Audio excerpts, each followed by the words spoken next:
Perlu kami tegaskan bahwa sebenarnya bentuk perbantuan atau dukungan pengamanan yang diberikan oleh teman-teman dari TNI di institusi kita sesungguhnya tidak ada kaitan dengan proses pelaksanaan tugas fungsi dalam penegakan hukum yang dilakukan oleh kejaksaan. Karena saya sampaikan bahwa fungsi perbantuan dukungan pengamanan yang dilakukan oleh TNI itu lebih bersifat kepada pengamanan yang bersifat fisik terhadap aset, gedung, ya. Nah, sedangkan terkait dengan pelaksanaan tugas fungsinya tentu kami melakukan itu secara independen, ya. Jadi tidak ada jangan ada kekhawatiran bahwa dengan adanya TNI lalu akan ada intervensi. Ya buktinya selama ini terkait penanganan koneksitas kita umumkan juga, ya kan. Nah, termasuk perkara-perkara yang lain, ya. Jadi tidak berkaitan. Jadi murni bahwa TNI dengan MOU yang kita miliki, salah satu butirnya itu adalah bahwa TNI dapat memberikan bantuan dukungan terhadap pelaksanaan tugas fungsi dari kejaksaan. Dan kita juga memberikan dukungan bantuan terhadap TNI dalam bentuk lain. Ya, jadi ini bentuk kerjasamanya. Nah, pertanyaan besarnya adalah apakah TNI masih memiliki kewenangan dalam konteks pengamanan selain pertahanan? Nah, kalau kita mengacu ke Undang-Undang TNI itu, ya di pasal 7 kalau tidak salah di ayat 2 itu tegas dinyatakan bahwa TNI dapat memberikan dukungan bantuan pengamanan terhadap aset-aset atau objek vital strategis. Nah, tentu kejaksaan ini kan merupakan objek vitalnya negara, ya, yang sangat strategis. Nah, bagaimana jaksa-jaksa ini bisa bekerja secara baik, nyaman? Tentu harus ada bentuk pengamanan juga, ya. Nah, itulah yang dikolaborasikan, dikerjasamakan. Jadi kami sampaikan bahwa tidak perlu ada kerisauan misalnya bahwa dengan adanya pengamanan TNI maka akan ada intervensi, ya. Dan kita lihat katakan di Kejaksaan Agung ini sudah berlangsung kurang lebih 6 bulan kalau tidak salah, ya. Ada perbantuan pengamanan yang dilakukan oleh TNI, tapi teman-teman media bisa merasakan misalnya apakah ada semakin mempersulit misalnya, kan tidak, hanya bentuk pengamanan sebagai antisipasi, ya. Dan saya kira itu sangat wajar, ya, dalam rangka apa, justru mendukung bagaimana kami bekerja bisa lebih baik. Pak, berarti kalau sebenarnya personel TNI itu baru ada di Kejaksaan itu baru 6 bulan lalu ya Pak, bukan sebelumnya sudah ada atau ada? Ya, kalau permintaan-permintaan itu mungkin sudah ada jauh sebelumnya, ya. Tapi kan situasional. Tapi dengan adanya MOU yang kita miliki, salah satu poinnya di situ adalah bahwa TNI dapat memberikan dukungan perbantuan terhadap kejaksaan dalam menjalankan tugasnya. Kalau dielaborasi, salah satunya adalah bentuk pengamanan. Kenapa? Karena di kita ada Jaksa Agung Muda bidang pidana militer yang bisa berkoordinasi dengan secara cepat kepada tataran atau jajaran di TNI. Itu sebenarnya, ya. Berarti setelah ada TR yang kemarin ramai lah dibicarakan dibandingkan dengan 6 bulan lalu, ada penambahan personal nggak untuk saat ini? Nah, itu yang akan dirumuskan, ya kan? Karena biasanya lebih bersifat situasional. Nah, mungkin ke depan ini bisa lebih permanen, ya. Nah, jadi itu yang sedang dirumuskan sesuai dengan kebutuhan, sesuai dengan anggaran seperti apa, ya. Kan mungkin saja tidak sama satu satker dengan satker yang lain, misalnya Kejati A dengan Kejati B, walaupun di telegram itu sudah disebutkan 30 orang, 10 orang, ya. Tapi nanti akan disesuaikan. Apakah memang misalnya satu kejaksaan tinggi harus butuh 30 orang atau cukup sekian orang. Nah, itulah analisis kebutuhannya akan terus berkembang dilakukan. Ada potensi ancaman begitu nggak sih Pak selama ini yang diterima Kejaksaan Agung sehingga perlu ada pengamanan dari TNI seperti itu, potensi ancaman? Nah, saya kira kalau terkait potensi, ya kami merasakan biasa-biasa saja, ya kan? Kan Anda lihat bagaimana kami terus menjalankan tugas fungsi kami, ya, bahwa ada potensi-potensi menurut kami itu biasa, ya, sangat biasa. Nah, tetapi dalam konteks antisipasi, konteks katakanlah pencegahan terhadap hal-hal yang tidak diinginkan ke depan, ya, maka dibutuhkan bentuk pengamanan yang lebih baik. Itu, ya. Jadi kalau misalnya ada jaksa mendapat ancaman, itu bagian dari profesi, ya kan? Dan kita lihat Nah, pengamanan kan di kantor dilakukan, sementara tugas jaksa kan mobile kemana-mana, itu ya. Berarti pengamanan MOU-nya itu sejauh ini baru di gedung fisiknya ya Pak? Mungkin atau kok mungkin diperpanjang, misalkan pengamanannya ketika kejaksaan mau menjemput calon tersangka ya kita sebut, apakah ada pengamanan ke arah sana? Ya bisa saja, ya kan. Misalnya kita melakukan upaya-upaya penggeledahan, upaya-upaya penyitaan, ya, yang membutuhkan tenaga pengamanan. Nah, tapi kan TNI juga dalam memberikan itu kan secara terukur, ya. Kan tidak ujuk-ujuk misalnya mengamankan seperti suasana seperti apa gitu, kan tidak, ya. Ya dalam tugasnya hanya mempermudah bagaimana jaksa melakukan tugasnya. Jangan-jangan sampai dalam menjalankan tugas itu ada hal-hal yang tidak diinginkan, itu. Termasuk melekat ke para pejabat Pak untuk pengamanan sendiri, atau itu masih dalam diskusi? Itu masih kita diskusikan, ya kan? Karena kalau kita lihat orangnya kan berapa? Kalau di daerah itu hanya 30 orang, ya kan? Ya untuk pejabat utamanya pun sudah habis, dia hampir separuh, ya kan? Nah, bagaimana pengamanan fisiknya lagi, ya? Nanti itulah juga yang menjadi bagian dari seperti apa yang akan dilakukan oleh pengamanan ini. Erin Tuah Damanik dan Mangapul sudah menyatakan tidak mau banding. Nah, dari kejaksaan gimana? Kan kalau dilihat 7 harinya ini tinggal 2 hari lagi, Pak. Nah, jadi begini, terkait 2 orang yang pertama, kalau kita lihat, ya, putusannya itu sudah lebih 2/3 dari tuntutan, ya, jaksa. Yang kedua, bahwa semua dalil-dalil yang diajukan oleh jaksa penuntut umum dalam rekusitornya itu juga diambil alih oleh majelis dalam pertimbangannya. Nah, biasanya, ya, apabila hal-hal ini sudah memenuhi, ya jaksa juga akan mempertimbangkan untuk bisa menerima sepanjang para terdakwa menerima putusan. Nah, itu. Nah, terkait yang kami juga belum menerima informasi apakah yang bersangkutan akan mengajukan upaya hukum banding.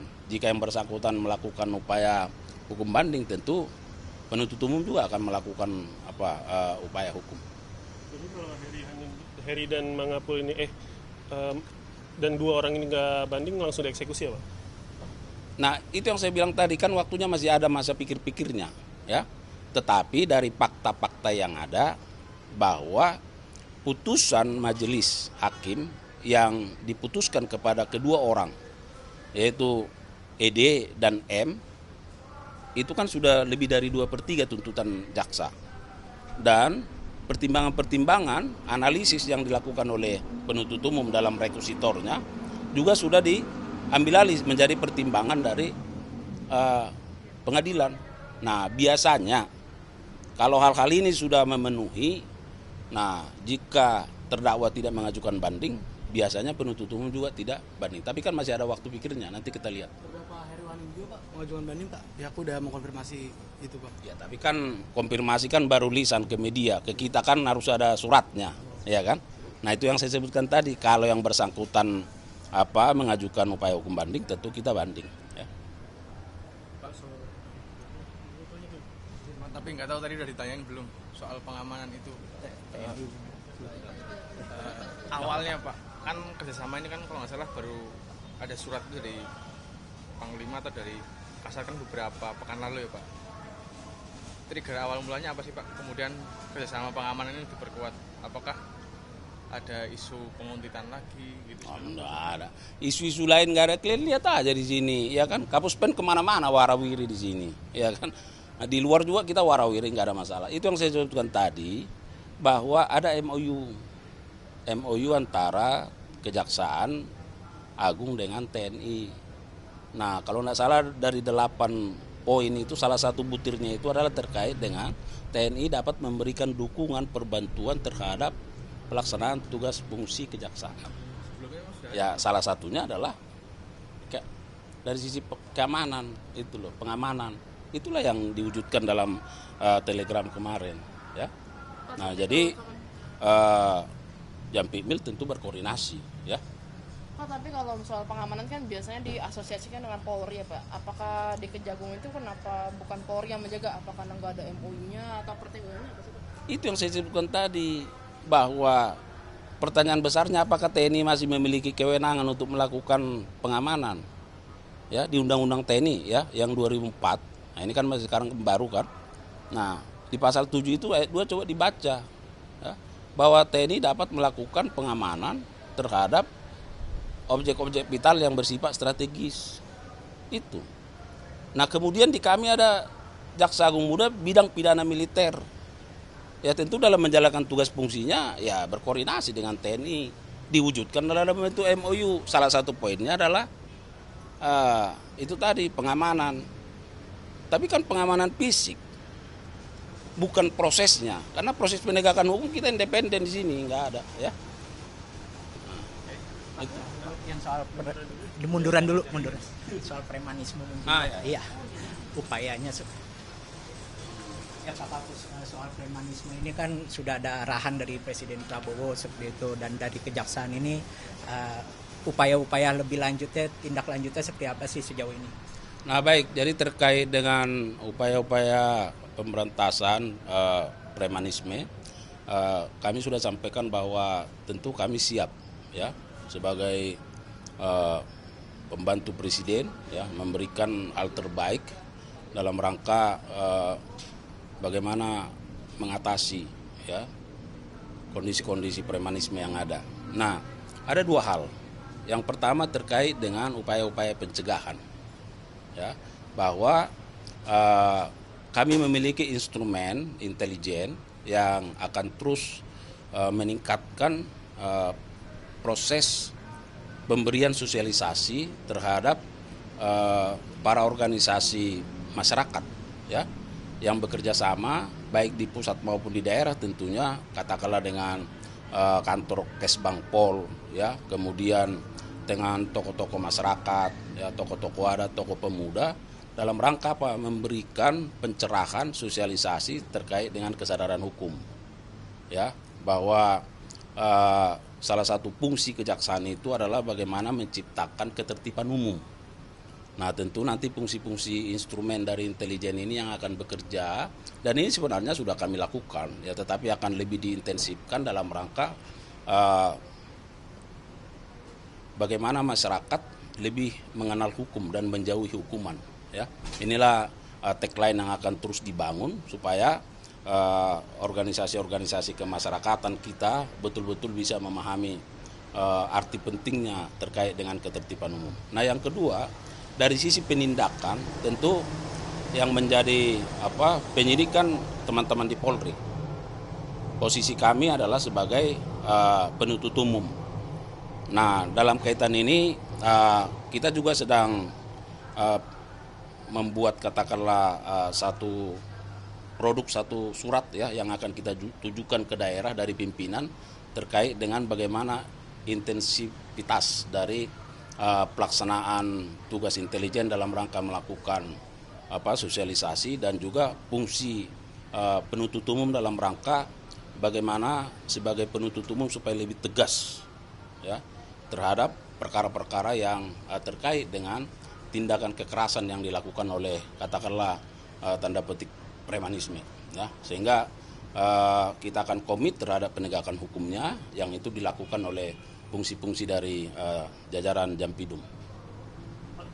Nanti kok jatuhnya cuma Pidum doang atau bakal ke Pitsus juga? Kan terbilang premanisme ini kadang di backing sama pejabat-pejabat tertentu, dia nyetor-nyetor, kan itu masuk penyelewengan ini kan kuasa Pak yang masuk dalam Pidum. Nah, kan harus dibedakan, kan harus dikembalikan ke unsur-unsur apa sih yang dimaksud dengan tindak pidana korupsi, ya kan? Nah, jadi tidak semua katakanlah seperti yang disampaikan tadi itu menjadi bagian dari tindak pidana korupsi, ya kan? Nah, itu akan nanti dipelajari secara situasional seperti apa kasusnya di lapangan, ya. Nah, kalau penyelenggara negara melakukan tindak pidana koruptif menguntungkan orang lain atau korporasi atau diri sendiri merugikan keuangan negara, ya itu masuk unsur dari tindak pidana korupsi. Tetapi apakah pertanyaan tadi memenuhi unsur-unsur dalam pasal tipikor, nah itu kan harus perlu ada kajian. Nah tetapi yang kami sampaikan bahwa tindakan-tindakan premanisme ini kan mencederai rasa ketertiban, kenyamanan masyarakat. Nah ini yang harus perlu diantisipasi. Diantisipasi melalui apa? Proses sosialisasi yang lebih intensif, lebih masif dilakukan supaya organisasi masyarakat ini memahami tentang pentingnya ketertiban umum. Nah, sedangkan fungsi-fungsi penegakan hukum dalam hal ini tentu jajaran Jampidum, karena ini merupakan bagian dari street crime atau general crime, ya, atau tindak pidana umum, maka fungsi-fungsi kami di sini akan lebih intens, lebih tegas dalam rangka menegakkan hukum terkait dengan tindak pidana atau kejahatan yang bersifat premanisme, kategori premanisme, ya. Korupsi di Sintex gimana artinya? Apakah sudah ada tersangka yang ditetapkan? Kan minggu lalu juga KPK Kejagung memeriksa ini kan, memeriksa salah satu akuntan di. Iya, terkait dengan itu masih berproses, ya. Saya kira kita harus bersabar menunggu karena penyidik juga secara intens, ya, melakukan upaya-upaya mengumpulkan bukti-bukti, ya. Nah tentu kan harus dilihat apakah bukti-bukti nanti merupakan bagian dari perbuatan melawan hukum. Nah itu dia, untuk mencari siapa yang bertanggung jawab. Itu sekarang sedang dilakukan prosesnya, ya. Kita tunggu saja. Masih penyidikan umum berarti ya Pak? Iya, masih bersifat umum. Kalau tersangka udah ada kemungkinan? Belum.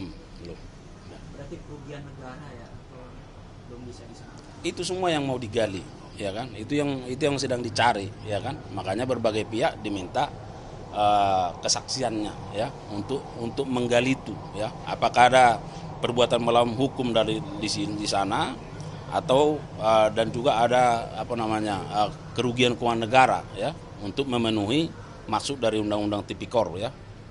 Kasus suap vonis lepas CPO, sejauh ini publik masih mempertanyakan kok bisa aliran dananya nggak mengacu kepada orang-orang yang punya modal, karena sejauh ini tersangkanya adalah cuma penyedia jasa. Nah, apakah Kejaksaan Agung masih percaya mereka ini adalah orang yang bisa mengeluarkan uang untuk menyuap? Nah, berbagai kesempatan saya sudah sampaikan bahwa tentu semua didasarkan pada keterangan-keterangan, ya, pada keterangan-keterangan, dan penyidik kan tidak berhenti, dan itu sekarang sedang berproses, ya, untuk melihat, mendalami apakah ada peran pihak lain di sana, apakah ada peran dari korporasi misalnya, ya, apakah ada peran pihak-pihak yang lain. Nah, dari keterangan yang disampaikan, ya, katakanlah AR, MSY, ya, MSY itu menyatakan bahwa sumber dananya kan dari yang bersangkutan. Nah, tetapi kita kan nggak berhenti juga.